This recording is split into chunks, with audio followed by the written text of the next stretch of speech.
Have you ever stared up at the night sky and felt like you were glimpsing the universe's secret playbook, a cosmic blueprint linking the stars, the trees, and even the beat of your own heart?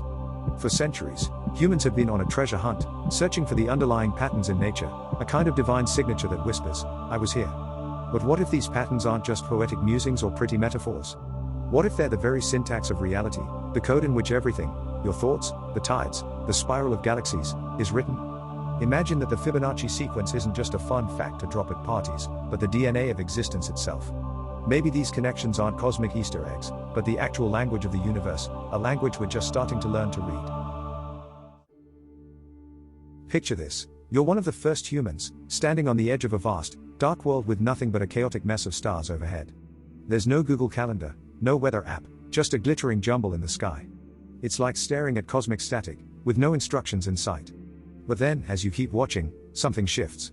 You start to notice that these pinpricks of light aren't so random after all. They keep coming back, season after season, like old friends dropping by to say hello. Suddenly, the chaos gives way to patterns: an archer taking aim, a bear lumbering across the sky, a serpent slithering through the stars. And just like that, the constellations are born. What started as a clever hack to track seasons and know when to plant crops or hunt, turned into something way more epic, a cosmic storyboard that links human life to the mysteries above. Those twinkling dots became tales of gods waging wars, heroes slaying monsters, and lovers chasing each other across the sky. It's not just astronomy, it's human nature in overdrive. The stars become a kind of celestial Netflix, where the sky holds not just the keys to the calendar, but the blueprints for our myths, fears, and dreams. We didn't just look up and see stars, we looked up and saw ourselves. Early civilizations didn't just leave it at playing connect the dots with the stars. They went all in, aligning their greatest feats of architecture with these celestial blueprints. Take the Egyptians, for instance. They didn't just slap together a few big triangles in the desert for fun. No, they meticulously constructed the pyramids to mirror the constellation of Orion, because why build mere tombs when you can design launch pads for pharaohs to rocket straight into godhood? In their minds, it wasn't just impressive engineering, it was an express ticket to the afterlife, a cosmic elevator for kings to join the stars. Meanwhile, in ancient China, the Forbidden City wasn't just about grand palaces and fancy red walls. It was a celestial circuit board, precisely aligned with the heavens to maintain balance between Earth and the cosmos. The emperor wasn't just a political leader, he was practically a cosmic CEO, keeping the universe running smoothly by syncing his city with the stars. These early societies weren't just looking for astrological entertainment, they sensed a deeper connection, a divine connection between heaven and earth. For them, understanding the cosmos wasn't just about knowing when to plant crops or predict floods, it was about tuning into the ultimate broadcast from the gods. They believed that by aligning their monuments with the stars, they were tapping into the divine, syncing up with the celestial operating system that ran the whole show. The ancient Greeks took this pattern seeking to an entirely new level. For them, geometry wasn't just a branch of mathematics, it was a window into the very nature of existence. Philosophers like Pythagoras and Plato believed that everything, from the harmony of musical chords to the structure of the universe, could be explained through geometry and numbers. Plato didn't just philosophize about the nature of reality, he practically gave it a geometric makeover. He identified 5 so-called perfect shapes, now known as Platonic solids. He believed they were the actual building blocks of the universe. Imagine reality as a cosmic Lego set, and these shapes were the pieces: the cube, tetrahedron, octahedron, dodecahedron, and icosahedron. To Plato, these weren't just abstract concepts or fancy math, they were the literal blueprints of existence, the divine geometry behind everything from the stars in the sky to the atoms in your coffee cup. In his mind, these 5 shapes were like the secret menu items of the cosmos, hidden in plain sight. The cube represented Earth, solid and unmovable; the icosahedron was water, flowing and adaptable; the tetrahedron was fire, sharp and dynamic; the octahedron was air, light and expansive; and the mysterious dodecahedron? That was the universe itself, a shape so mystical that it might as well have come with a handle with care sticker.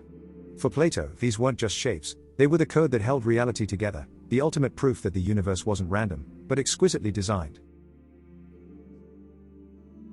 Fast forward to the Renaissance, when artists like Leonardo da Vinci were exploring the relationship between art and geometry.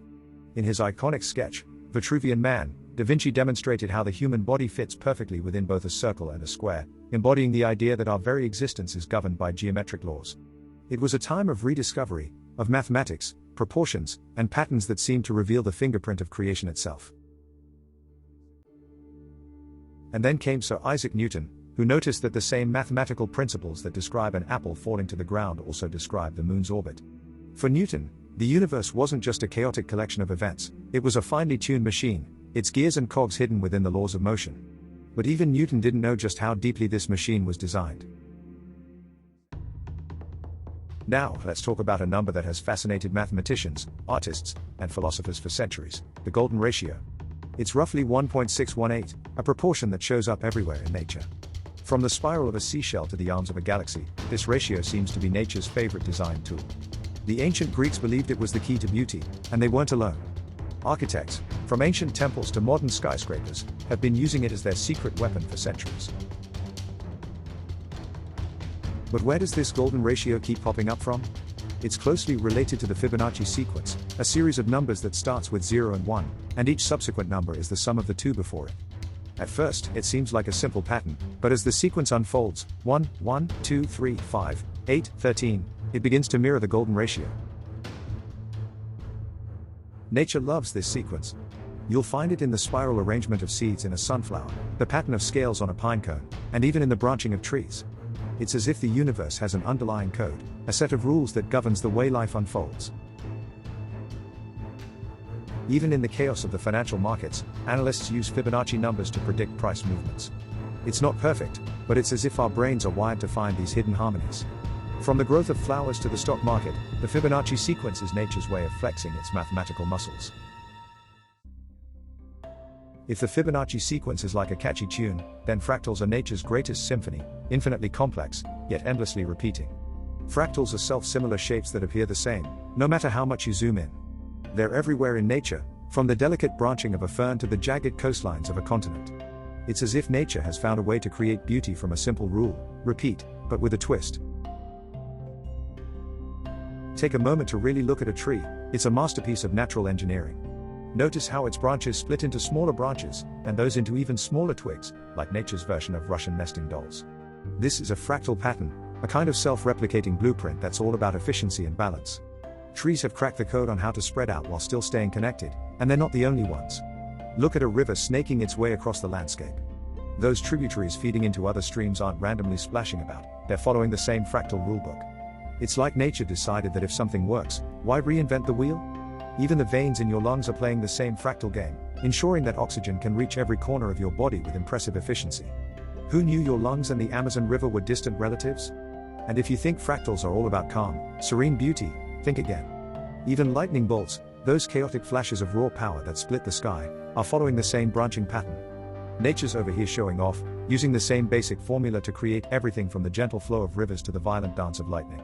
It's like nature's signature move, a pattern so fundamental that it appears in everything, whether it's spreading life, guiding rivers, or delivering a dramatic light show in the middle of a storm. The most famous fractal is the Mandelbrot set, discovered by mathematician Benoit Mandelbrot in the 1980s. A closer look at the Mandelbrot set is like diving into an infinite visual rabbit hole.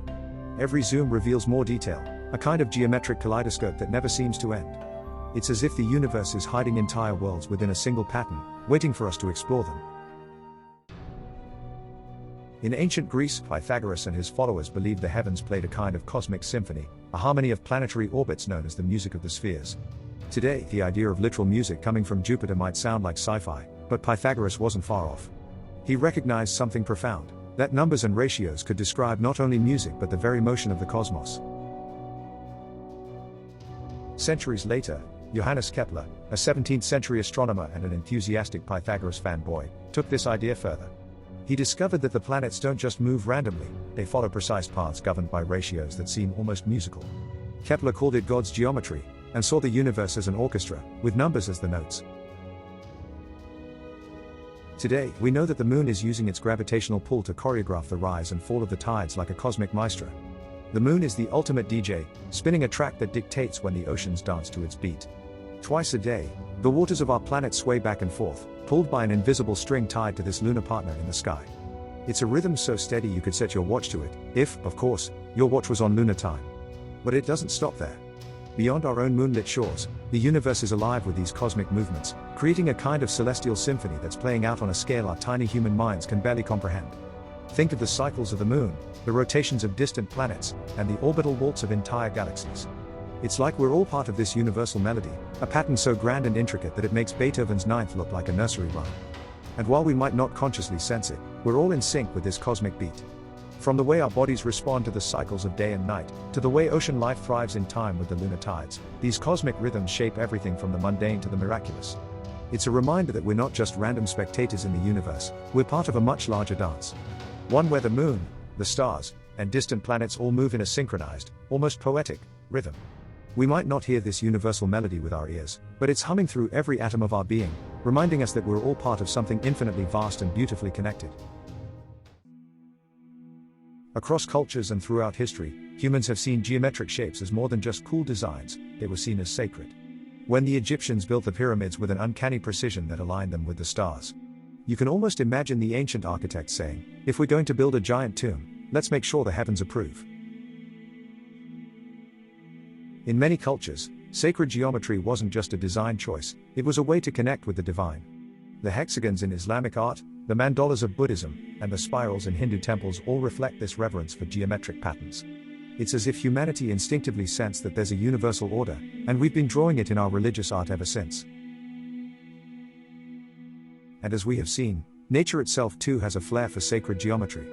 Honeycombs, for example, are built with perfect hexagons, not just for aesthetics, but because it's the most efficient way to store honey and larvae. Every single snowflake in the sky is a six-sided wonder, as if nature is showing off its intricate design skills during winter. At first glance, nature seems like random chaos, clouds rolling in like they own the sky, waves crashing with no regard for your carefully planned beach day, and birds darting through the air in what looks like a frantic game of aerial tag. It's easy to think the whole thing is just winging it, with no rhyme or reason. But if you take a closer look, you'll start to see a deeper order hiding in that apparent mess. Those clouds aren't just drifting aimlessly, they're following specific atmospheric rules. Those waves are obeying the laws of physics and fluid dynamics. Even those flocks of birds zigzagging in what seems like a chaotic ballet are actually following simple rules to keep from colliding and to move like a single, elegant organism. Scientists like to call this emergent behavior, a very smart way of saying that complexity arises from simple rules followed on a large scale. Nature is instinctively running on a set of secret algorithms that we're only just beginning to crack. Murmurations are a perfect example, those breathtaking displays where thousands of starlings move as if they're all in on a secret. There's no leader, no central command. Instead, each bird follows simple rules: stay close, but not too close, and follow the movement of your neighbors. The result? A mesmerizing, ever-changing pattern in the sky. Even seemingly chaotic forces like water obey simple rules over time. A turbulent river might look wild and unpredictable, but watch it over years and you'll see it quietly sculpting a predictable path through solid rock. So, next time you see a storm brewing, a flock of birds swirling, or a wave crashing just right, know that you're witnessing the universe delivering a masterclass in spontaneous elegance. It's a reminder that behind what looks like randomness is a sophisticated dance choreographed by rules so simple, they're almost cheeky in their efficiency. Nature's not just winging it, it's nailing a perfectly improvised performance every single day. So, are these patterns just cosmic coincidences, or are they hints of something deeper at play? Are we witnessing random occurrences, or catching fleeting glimpses of a grand design? If there's a design, then there must be a designer, right? Some scientists, like physicist Max Tegmark, argue that the universe is fundamentally mathematical, a cosmic tapestry where reality itself is stitched together from threads of geometry and numbers. To Tegmark, and those like him, the cosmos isn't just a messy jumble of atoms bumping around aimlessly, it's more like a symphony conducted by the laws of mathematics, with every equation playing its part in the universal score. Even within our biology, we find echoes of this cosmic language.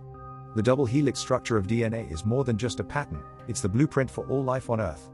And those neurons firing away in your brain? They're not just chaotic sparks, they follow intricate, self-organizing rules that let you think, dream, and wonder. It's as if reality is whispering in a language of shapes and ratios, and if we listen closely enough, we might catch a fragment of its conversation. The idea isn't just poetic, it's downright mind-bending. When you start to see the same mathematical patterns cropping up everywhere, from the spirals of galaxies and the way a nautilus shell curls, to the arrangement of sunflower seeds and even the intricate pathways neurons use to weave our thoughts, it's hard not to wonder if there's some deeper code behind it all. It's as if reality itself is built on a kind of cosmic source code, a foundational algorithm that's shaping everything from star systems to synapses. This isn't just about finding neat patterns, it's like discovering that the universe is leaving breadcrumbs, daring us to follow them. And if there's a code, does that imply a coder, a designer behind the grand design? For some, these patterns feel like the signature of a cosmic architect, hinting at a kind of divine intelligence woven into the fabric of existence. Maybe God isn't just some distant figure in the clouds, but the very source of this mathematical language, a master programmer writing reality's source code in equations, symmetries, and fractals. As science peels back layer after layer of reality, it feels like we're getting tantalizing glimpses of this blueprint, as if the universe is playfully challenging us to decode its mysteries. It raises profound questions. Are these mathematical structures the fingerprints of a divine creator, or is the universe itself the grand designer, self-organizing with a brilliance we can scarcely comprehend? Either way, it's a reminder that behind every pattern lies a mystery, and behind every mystery, the potential for awe.